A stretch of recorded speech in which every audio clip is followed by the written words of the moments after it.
So, finally we're here. The not as bad as it used to be, but it's still pretty bad juju. I think that this gun will actually have a bit more value inside of the weapon patch 2.0 that I believe is rumored, or actually I think it's been confirmed, to drop on the 8th of September, so a week before the Taken King comes out. Now, what's so interesting about this gun is it kind of has a combination of a lot of other valuable perks thrust into this one awesome weapon. Why am I mentioning this gun? Is it worth trashing or is it worth keeping, carrying over into the next DLC? And I say keep for one major reason. This gun most closely resembles, in stats, an auto rifle.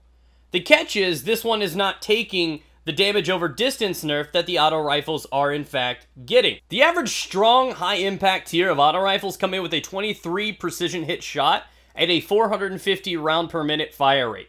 This gun has a 415 rate of fire, slightly slower shots, but it also has a slightly higher impact, hitting at 27 instead of that 23. Now, its unique abilities are what put this into a certain unique realm that you're going to only have from a gun like this in the Taken King.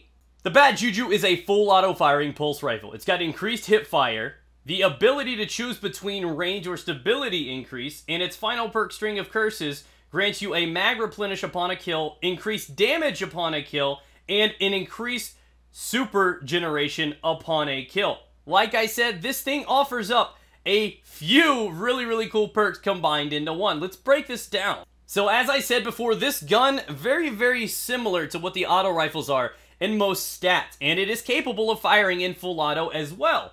The thing is it's not being impacted by the range nerf that the auto rifles are, but it gets the best of both worlds. It's getting a mag increase because of the pulse rifles, and a slight stability decrease, which is going to be minuscule, because this gun is not a gun you want to use in medium range anyways. This is definitely a closer quarters weapon of choice. Now, the freedom to toggle between perfect balance, you know, you can either have your increased range or your increased stability, is a big thing. You can alternate between those depending on the map or how you plan to actually adjust your playstyle. That's a great freedom, and again, unlike a lot of the perks that started coming out with House of Wolves, so on and so forth, you do not have those restrictions like, oh, increased range, but you gotta sacrifice magazine capacity. These do not have those restrictions. You just pick what you want, and it is an, in fact, buff to that weapon.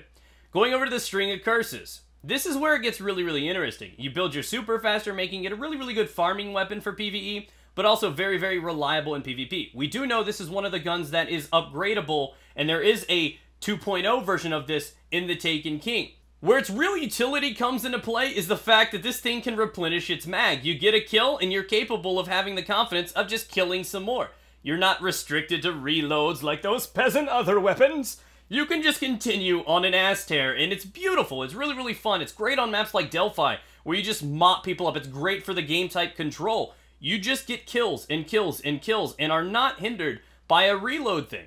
The catch is, generally, because this is a full auto weapon, every once in a while you will waste an extra shot after a kill because you're trying to secure that kill. But like I said, that's being compensated by the mag increase with Weapon Patch 2.0.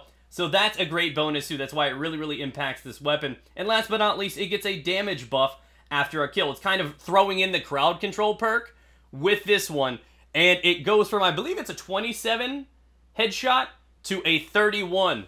So what we have here, folks, is a pulse rifle that thinks it's an auto rifle. That's right, it's got a weapon identity confusion. It's a disorder, guys, and it's not common, but we just need to respect it and honor what it really is. So, this gun is great. Like I said, it's got increased hip fire with its first ability, the option between more stability or range if you want, without any sort of nerf to any other area on the weapon. It fires in full auto. It has crowd control built into it. It has replenishing magazine capacities upon kill, which is a great utility. And last but not least, it also generates supers faster upon kills. If I was a gun, this is the kind of gun that I would be looking to settle down with. It's a really awesome gun with a lot of things going for it. It, of course, does not fit very well in the current meta because of the strong weapons, but when those are actually removed from the scene, this one will be cleared open to dominate as it will. Thank you guys for watching. If you enjoyed the gameplay, smack the like button. And be sure to subscribe for future Destiny content. I'm ready to just wreck your sub boxes. Hope you're into that kind of shit.